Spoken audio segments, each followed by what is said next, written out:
योगी ने दिलाया प्रयागराज के दलित परिवार को इंसाफ, कर दिया दुल्ले का कायदे से इलाज। एक झटके में अखिलेश राहुल की बोलती कर दी बंद, दिखाया कानून कदम। योगी ने किया जिसका वादा उसे पूरा करके दिखाया। दलितों ने भी माना योगी का लोहा, पहले 8 को पहुंचाया सलाखों के पीछे, अब मुख्य आरोपी की तोड़ डाली कमर। अखिलेश चमकाते रहे अपनी राजनीति, योगी से नहीं देखी गई दलित परिवार की आपकी। दिन रात भर जाग कर किया ऐसा काम, अखिलेश मायावती के मिट्टी में मिल गए सारे अरमान। ऐसे ही नहीं, योगी आदित्यनाथ को मोदी के बाद दूसरा सबसे ताकतवर नेता कहा जाता है। योगी जो कहते हैं वो पत्थर की लकीर होता है। चाहे कानून व्यवस्था की बात हो या फिर किसी दलित परिवार को इंसाफ दिलाने की बात हो। इधर अखिलेश प्रयागराज दलित हत्याकांड में सियासी रोटियां सेक रहे थे, उधर योगी ने फिर एक बार साबित कर दिया कि जब तक योगी है तब तक किसी को भी परेशान होने की जरूरत नहीं है, क्योंकि इस बार न सिर्फ दलित हत्याकांड के आरोपी की योगी की पुलिस ने कमर तोड़ी है, बल्कि ऐसा इलाज किया है जिसके बारे में अखिलेश ने सोचा भी नहीं होगा। आए दिन सोशल मीडिया पर पोस्ट कर सवाल उठाने वाले राहुल से लेकर मायावती की भी योगी ने बोलती बंद कर दी है, जिसके बाद हर कोई योगी का गुणगान कर रहा है।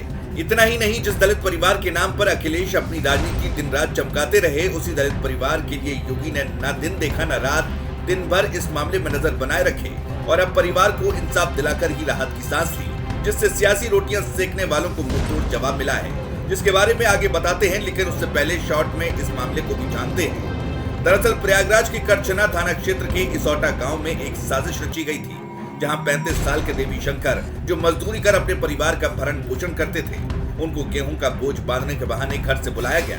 परिजनों के मुताबिक रात 8 बजे कुछ लोग उसे खेत पर ले गए।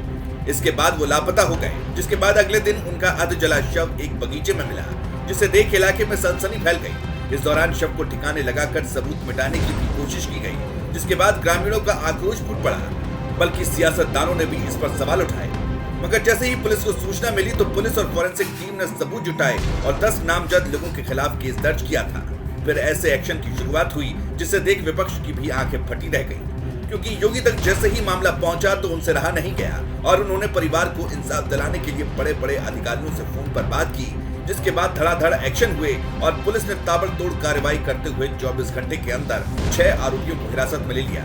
बाद में अन्य आरोपियों के बयानों के आधार पर एक और आरोपी को गिरफ्तार किया गया, जिसके बाद करीब 8 आरोपियों को सलाखों के पीछे भेज दिया गया। लेकिन मुख्य आरोपी अभी भी फरार था, जिसको पकड़ने के लिए योगी की पुलिस दिन रात दबिश देती रही और अंत में मुख्य आरोपी दुल्ले को भी गिरफ्तार कर उसका कमरतोड़ इलाज किया, जिसे देखकर अखिलेश भी दंग रह गए, क्योंकि योगी ने जो कहा था उसे पूरा करके दिखाया। उन्होंने इस मामले में अपनी पैनी नजर बनाए रखी और अपराधियों को सजा भी दी, साथ ही उनका अवैध साम्राज्य भी ध्वस्त कर दिया, जिसके बाद परिवार ने भी योगी की कार्यशैली का लोहा माना है। आपको बता दें कि योगी जो कहते हैं उसे पूरा करके ही दम लेते हैं, जिसकी बानगी फिर से एक बार देखने को मिली है और दलित परिवार को इंसाफ दिलाकर विपक्ष को मुंह तोड़ जवाब दिया है। इस मामले में ना तो अखिलेश की सियासी चाल काम आई और न ही राहुल गांधी के किए हुए पोस्ट, क्योंकि योगी ने अपने तरीके से परिवार को इंसाफ दिलाया है और दलित देवेश शंकर की हत्या के मामले में फरार चल रहे मुख्य आरोपी विनय सिंह उर्फ दुल्ले को पुलिस ने गिरफ्तार कर सलाखों के पीछे भेज दिया है, जिसके बाद सियासी रोटियां सेकने वाले भी अब चुप्पी साध कर बैठ गए हैं। वहीं सूबे के रहवासी योगी का गुणगान कर रहे हैं। ऐसा नहीं है ये पहली बार है, इससे पहले भी योगी ने हर उस परिवार को इंसाफ दिलाया है जिन्हें परेशान किया गया है। योगी की ये कार्रवाई बताती है कि योगी जीरो टॉलरेंस की नीति को कितना तवज्जो देते हैं। Bureau report.